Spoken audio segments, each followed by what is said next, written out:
What is up, everybody? Welcome to DFS by the Numbers. These are my DraftKings MMA picks for UFC London. We have Tom Aspinall going against Curtis Blades. I need all the wins, yeah. Harder than all it is. You better move, you might get knocked out. Knocked out. You better move, you might get knocked out. Knocked out. You better move, you might get knocked out. Knocked out. And we are back for another DraftKings video this week, breaking down an absolute banger of a card. We have 14 fights for UFC London. I expect a lot of violence. I expect some very high DraftKings scores as well, and I cannot wait to break it down for you guys. Before we do so, you guys can please leave a like on the video. It always does go a long way. Subscribe to the channel if you are not already. If you do want extra content, be sure to sign up on dfsbythenumbers.com. $10 a month for that DFS package. With that, you get a bunch of stuff, articles, optimizer, projections, ownership projections, all that stuff. Just a ton of extra content that you do not see here on YouTube. But I say we get into it, guys, and as always, we're going to start with our fight doesn't go to decision lines.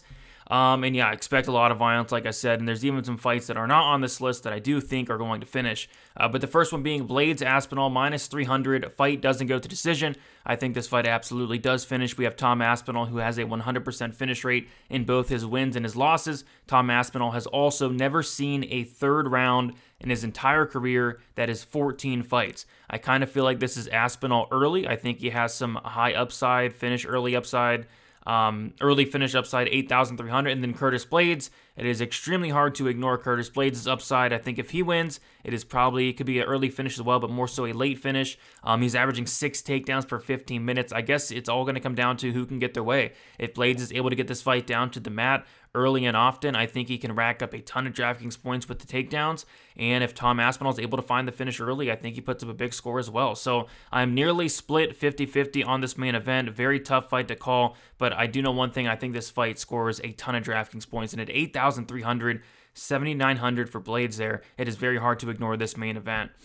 Next we have Volkan Oezdemir going against Paul Craig. I see this fight playing out one of two ways. Either Paul Craig goes out there and gets a submission, or Volkan Oezdemir goes out there and gets a knockout. This is another fight where I'm nearly 100% exposed on, because I think both fighters are alive for a first-round finish. Paul Craig's submission, if he's able to get the fight down to the mat, and then Volkan Oezdemir is going to be very live for a knockout. Paul Craig has been knocked out 3 times.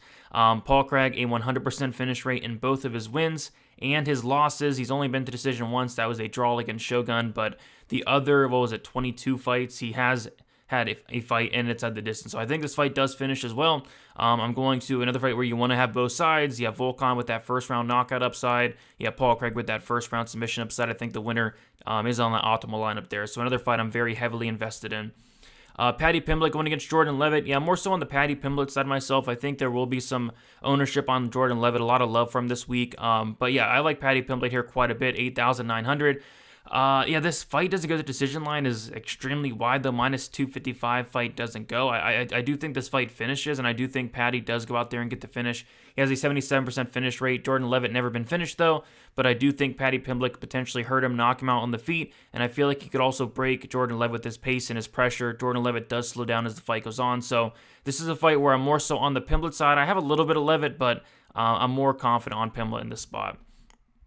And then finally, we have Jai Herbert going against Kyle Nelson, a fight that I do think finishes as well. Both of these guys are finishers. Both of these guys can be finished. Jai Herbert, 9,000. Kyle Nelson is 7,200, which is, terrifying considering Jai Herbert has bad striking defense and he has a very questionable chin. Jai Herbert's been knocked out 3 times in his career, so Kyle Nelson is going to be very live in this fight early on. It's just Kyle Nelson does slow down a lot as the fight goes on. I think this fight does finish very early, and I think somebody's getting knocked out here. I'm more so on the Jai Herbert side myself. He is going to have a big reach advantage. I think he's the better striker offensively, but defensively, Jai Herbert does leave a lot to be desired, and Kyle Nelson will be very live in the first round. So I think as far as a pump play goes, Kyle Nelson can be somebody to look at for that first round upside.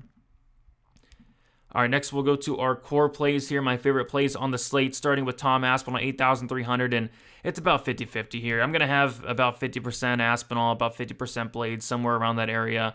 I'm picking Aspinall to win. I do think he finishes Blades very early, but we just can't ignore the fact that Blades could literally go out here and get 5-10 takedowns if this fight does get extended. So you want to have both sides here. I am picking Aspinall to get the finish, but not a ton of confidence in that. But I do have a ton of confidence in this fight, scoring very highly. Paddy Pimblett, 8,900, talked about it a little bit. I think there could be takedown upside. I don't like the takedown defense of Levitt. Levitt obviously comfortable being on his back there, and I think there's knockout upside as well. We've seen a ton of improvements with the striking of Paddy Pimblett over the last couple of years. You compare one of his fights from a couple of years ago till now, this guy's made leaps and bounds improvements in terms of the striking, and I think he's going to be the much better striker here than Jordan Levitt. He is predicting a knockout in the first 2 minutes. I don't know if that happens, but I do think he could very well go out here and finish Jordan Levitt. It could be early as well, so I like me some Paddy Pimblett. He's not even 9,000. I like him here at 8,900 there. Volkan Oezdemir, 8,500. We talked about it a little bit. A fight where you are going to want to have the winner here. Either Paul Craig by submission or Volkan Oezdemir by knockout. I personally am on the Volkan Oezdemir by knockout side.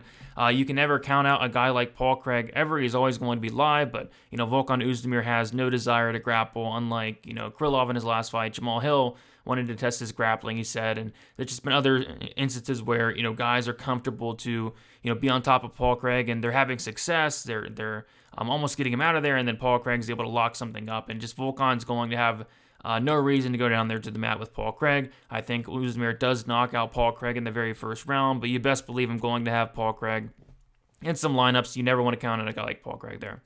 And then Jai Herbert, 9,000. Yeah, definitely a fight you're going to want both sides of. I am more on the Jai Herbert side. This guy has a ton of power. He's a finisher. I believe he's finished all but one of his wins. Yeah, all but one of his wins. Kyle Nelson has been knocked out in his own right. Kyle Nelson 2-year layoff.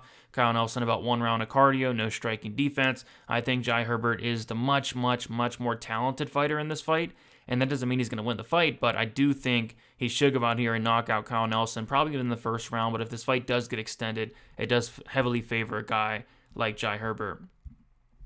All right, next our GBP plays here. We have Muhammad Makayev at 9,500. So definitely a hefty price to pay for Makayev, who went out there and finished Cody Durden in the first round of his last fight. And I don't really expect this time around. I don't expect Makayev to go out there and finish Charles Johnson in the very first round. I do expect him to win by decision here. Charles Johnson, very tough, never been finished.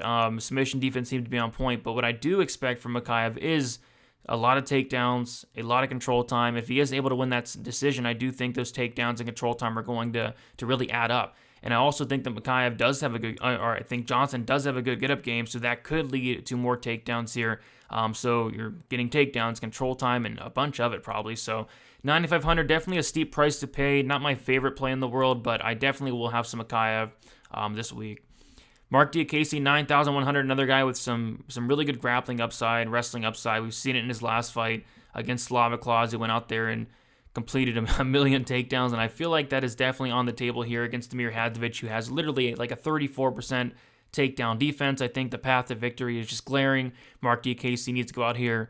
Although I do think he's the better striker, I think just take this fight down to the mat, rinse and repeat. I think Diakase is able to get another big night here in terms of Draftkings scoring. He scored a ton in the Slava Claus fight, and I feel like that is definitely on the table here. Hadzovic, horrible takedown defense. Hadzovic, bad cardio as well. I feel like Diakase mixes in a ton of takedowns here and gets the decision win and puts up a really good score at 9,100. Nikita Krylov, 8,600. Yeah, kind of an iffy one here. The only reason I am playing Krylov in this fight is because of that finish rate. This guy's a finisher, a 96% finish rate for Nikita Krylov, and that's in a 36-fight sample. This guy can finish it on the feet, on the mat. And Gustafsson, we haven't seen him in 2 years. He has not won a fight in 5 years. I really question, his mentality at this point. If he does not show up, ready to go and prepared for this fight, if he doesn't want to be here, if he's just showing up for a paycheck, Krylov's going to go in there and finish him. So 9,000 or 8,600 for Krylov, 96% finish rate. It is something I definitely have to mention. Gustafsson has been finished in his last 3 losses. Gustafsson has been finished in 5 of his 7 losses. So a Krylov finish would not shock me in the slightest. So 8,600, we'll have some Nikita Krylov. And then Jonathan Pierce, 8,700. Yeah, this is a fight, another fight that is going to score very, very well, and I think it does play out one of two ways. I think either Makwan Amirkhani gets that first round submission, Or Jonathan Pierce rounds Makwan with a ton of volume, a ton of takedowns, and finishes them in that second or third round. Either way, I think the winner score is very high. Jonathan Pierce, 8,700. If he wins, should be a finish, should be after a ton of like a crazy pace. He comes in there with a crazy pace. He has an 83% finish rate. Makwan has been finished 3 times. I will be having some Jonathan Pierce, but I do like me some Makwan as well. Live dogs, there's a bunch of good ones here. We have Curtis Blades, 7,900. If he wins, expect a ton of takedowns. Expect probably a late finish as well. Makwan Amarikani, 7,500. If he wins, expect a first-round submission. That's what he does. He's very good on the mat, very good wrestler. Jonathan Pierce puts himself into a ton of bad spots. If Makwan does win this fight, expect a first-round submission, and that for that reason, I will definitely have me some Makwan at 7,500. And then Paul Craig, 7,700, probably going to be the most popular dog on the slate. It's probably between him or Curtis Blades here. But for a very good reason. This guy's the definition of a live dog. He's never out of any fight against anybody in the division. He's always live to win if the fight does hit the mat. I personally really don't like the matchup for him, but it may not even matter. If this fight hits the mat once, he's going to probably get a submission here. So you got to have some Paul Craig at 7,700. And then Victoria Leonardo, 7,800. I just think the wrong fighter's favorite here in Leonardo. I'm not going to go too crazy on it, but I do think she has takedown upside, grappling upside. Think she's a better grappler. Think she has the better cardio.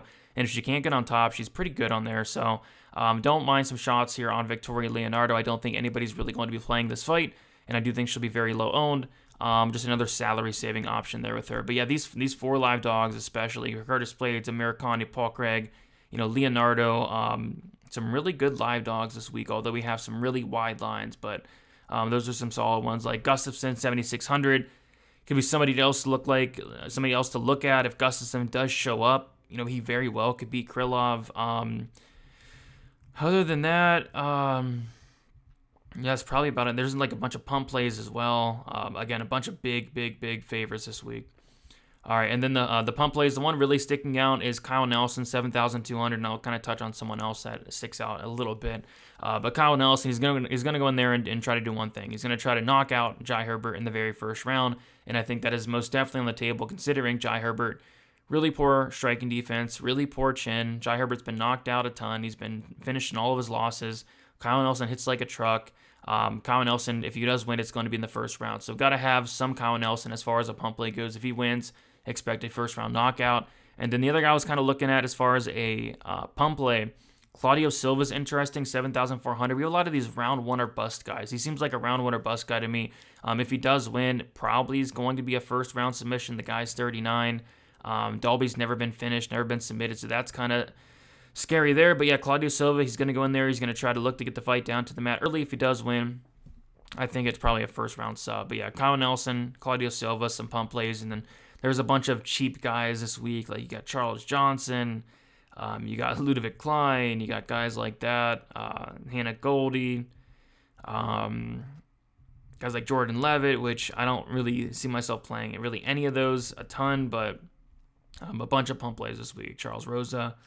But yeah, I'm mostly going to stick to Kyle Nelson and Claudio Silva down there for the punts. All right, and then lastly, fades Molly McCann, 9,300. I actually think Molly McCann's going to win this fight, and I actually think she does score really good. It's really hard on a 14-fight slate to see Molly McCann going out there and outperforming some of these fighters like a Patty Pimblett, outperforming like the Uzdemir fight as a whole. Outperforming, Dia Casey, fighters like Jonathan Pierce, Makayev, especially Jai Herbert. I think she wins, but is she going to go out there and starch, Hannah Goldie in the first round? I don't really think so. But again, I think she's safe. I think she wins. But as far as tournaments go, I will not be having Molly McCann. Even like Cash, I do like other fighters around her a little bit more. So I just don't really see a reason to play much Molly McCann.